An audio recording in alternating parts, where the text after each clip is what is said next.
வாக்குப்பட்டி அன்பர்களுக்கு வணக்கம். இன்னைக்கு நம்ம யார பத்தி பேசப் போறோம் தெரியுமா? நாம் தமிழர் கட்சியோட ஒரு பவர்ஃபுல் வாய்ஸா இருந்த காளியம்மாள பத்தி தான். இப்போ அதிமுகவுல ஐக்கியமாகியிருக்காங்க. இபிஎஸ் முன்னாடி இன்னைக்கு காலையில மார்ச் 13, 2026 கட்சியில இணைஞ்சிருக்காங்க.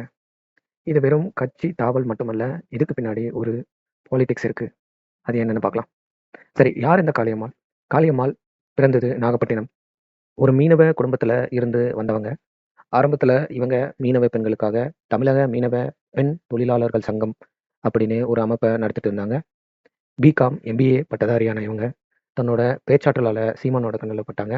2019 எலெக்ஷன் அப்போ வட சென்னையில இவங்க பேசின பேச்சு எல்லாம் இன்னைக்கும் ஆன்லைன்ல வைரலா இருக்கு. நாம் தமிழர் கட்சியில் சேர்ந்த இவங்களுக்கு சீமான் நிறைய வாய்ப்புகள் கொடுத்தார். எல்லா கட்சி மேடைகள்லையும் ஏற்றி அழகு பார்த்தார். காளியம்மாள் நாம் தமிழர் கட்சியில ஒரு பிரபல பேச்சாளராக வலம் வந்தாங்க. போராட்டம், ஆர்ப்பாட்டம், மேடை பேச்சு என்று ஒரு ரவுண்ட் வந்திருந்தாங்க.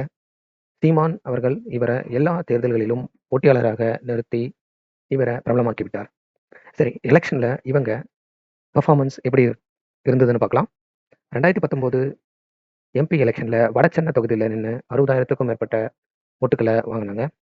2021 சட்டமன்ற எலெக்ஷன்ல பூம்புகார் தொகுதி நின்று 13,000க்கும் மேற்பட்ட ஓட்டுகளை வாங்கினாங்க.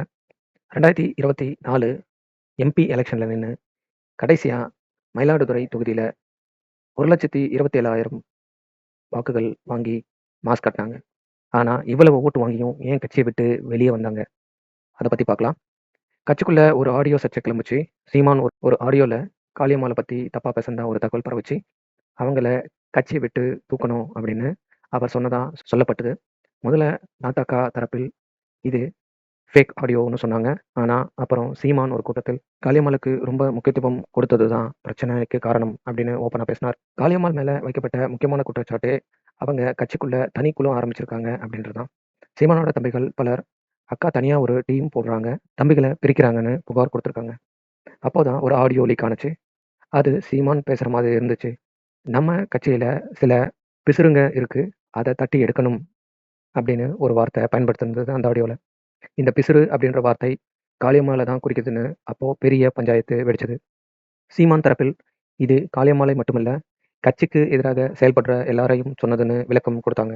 ஆனா காளியம்மாள் மனசுல இது ஒரு பெரிய காயத்தை உண்டாக்கிச்சு அப்படின்னு தான் சொல்லணும். இது மட்டும் இல்லாம மேடையில பேசும்போது டைம் லிமிட் வச்சதுலயும் கூட இவங்க இருவருக்கும் இடையில உரசல் வந்ததா பேசப்பட்டது. இதனால தான் 2025 பிப்ரவரியில் இவங்க கட்சி விட்டு விலகினாங்க. காளியம்மாள் நாம் தமிழர் கட்சியை விட்டு விலகின உடனே அவங்க அடுத்து எங்க போவாங்கன்னு ஆவலா இருந்தாங்க எல்லாரும். ஆனா அவங்க ஒரு வருஷமா எந்த கட்சிக்கும் போகாம மௌனம் காத்துட்டு இருந்தாங்க. அவங்க இந்த கட்சிக்கு போவாங்களா, அந்த கட்சிக்கு போவாங்களான்னு பல கணிப்புகள் வந்துச்சு. முக்கியமா டிவிகே, தமிழக வெற்றி கழகம்.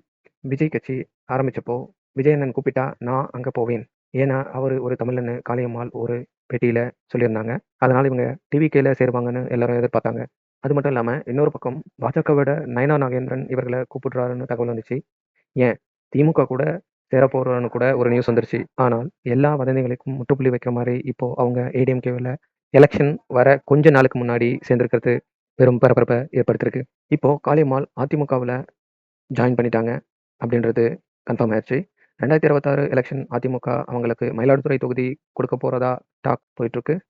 ஒரு தமிழனோட தலைமையில தான் நான் இருப்பேன்னு இபிஎஸ்ஐ பாராட்டி பேசியிருக்காங்க. இது சீமானுக்கு ஒரு பின்னடைவா, இல்ல நாம் தமிழர் கட்சிக்குள்ள இருக்கிற தம்பிகளுக்கு ஒரு பாடமா? அதிமுகவுக்கு இது மயிலாடுதுறை பக்கத்துல இருக்கிற மீனவ வாக்குகளை அள்ளி கொடுக்குமா?